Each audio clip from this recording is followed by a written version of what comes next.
तो क्या आप तैयार हैं अपनी वोकैबुलरी को एक नेक्स्ट लेवल पे ले जाने के लिए और अपनी परीक्षा में धमाल मचाने के लिए?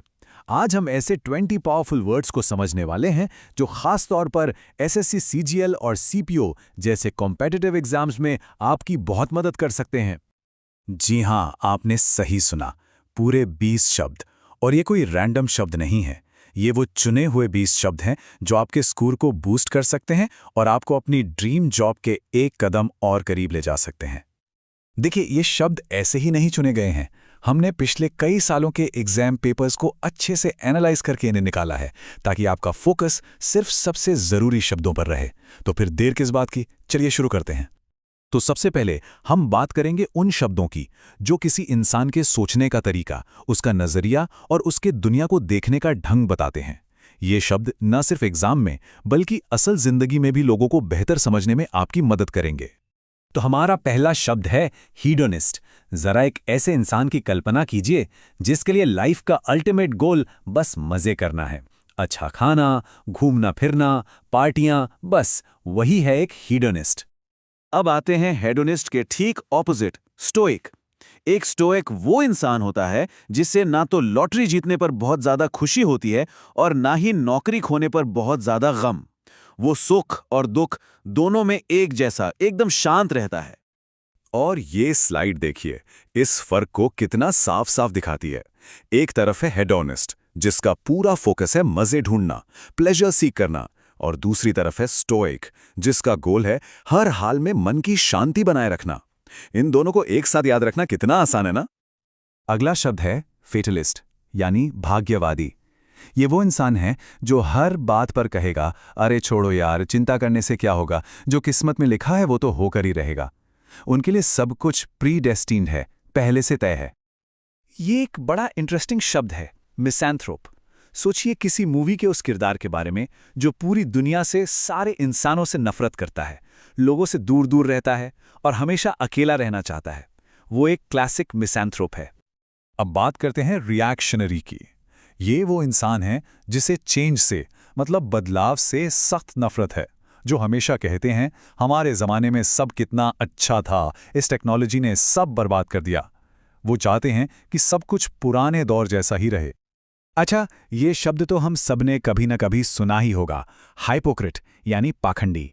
मतलब जो कहता कुछ है और करता कुछ और है, जिसकी कथनी और करनी में जमीन आसमान का फर्क हो।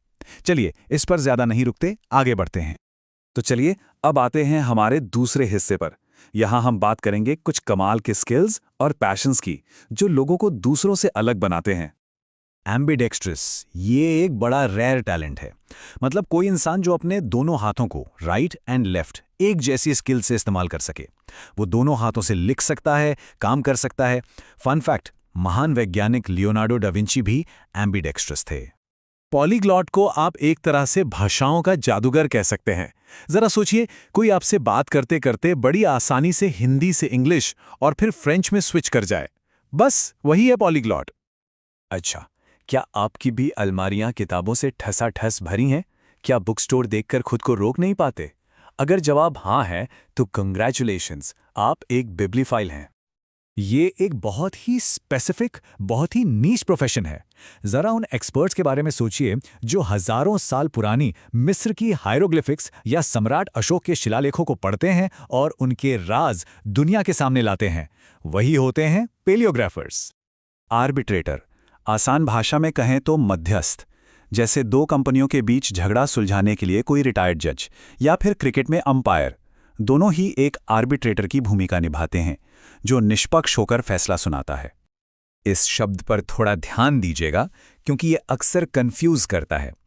इमिग्रेंट वो है जो अपना देश छोड़कर जाता है और इमिग्रेंट वो है जो किसी देश में आके बसता है। सो इंडिया से अमेरिका जाने वाला इंसान इंडिया के लिए इमिग्रेंट है और अमेरिका के लिए इमिग्रेंट। सिंपल। ऑलराइट, अब हम आ गए हैं अपने आखिरी पार्ट पर। अब हम लोगों से हटकर कुछ बड़े आइडियाज और सिस्टम्स की बात करेंगे जो समाज और सरकार से जुड़े हैं। प्लूटोक्रेसी, यानी एक ऐसा सिस्टम जहां सरकार अमीर लोग चलाते हैं, जहां सारे फैसले, सारी पॉलिसीज अमीरों को ध्यान में रखकर बनाई जाती हैं। ये एक बहस का मुद्दा भी है कि क्या आज की दुनिया में कुछ देश असल में प्लूटोक्रेसी बन चुके हैं। एंथ्रोपोलॉजी ये एक बहुत ही फैसिनेटिंग सब्जेक्ट है। ये हमें समझने में मदद करता है कि दुनिया भर में इतने अलग अलग कल्चर्स क्यों हैं, उनके रीति रिवाज कैसे बने और वो वक्त के साथ कैसे विकसित हुए। शॉविनिज्म का मतलब है एक्सट्रीम बिलीफ, जब कोई अपने देश, अपनी टीम या अपने ग्रुप को बिना किसी लॉजिक के सबसे बेहतर माने और बाकियों को कम समझे। जैसे कोई स्पोर्ट्स फैन जो ये माने कि बस मेरी ही टीम बेस्ट है और बाकी सब बेकार, वो एक तरह का शॉविनिज्म ही दिखा रहा है। पैराबल यानी एक ऐसी छोटी कहानी जिसका मकसद सिर्फ एंटरटेनमेंट नहीं बल्कि कोई गहरी सीख देना होता है। जैसे कछुए और खरगोश की कहानी, वो एक परफेक्ट पैराबल है। हमें क्या सिखाती है? Slow and steady wins the race. तो सबसे बड़ा सवाल, इन सारे शब्दों को याद कैसे रखा जाए? देखिए, सिर्फ रटने से काम नहीं चलेगा। सबसे अच्छा तरीका है इन्हें अपनी डेली लाइफ में यूज करना, इनसे सेंटेंस बनाना। फॉर एग्जाम्पल, आप कह सकते हैं, इतनी बड़ी हार के बाद भी वो एक स्टोइक की तरह बिल्कुल शांत रहा। तो अब आपके लिए एक छोटा सा चैलेंज।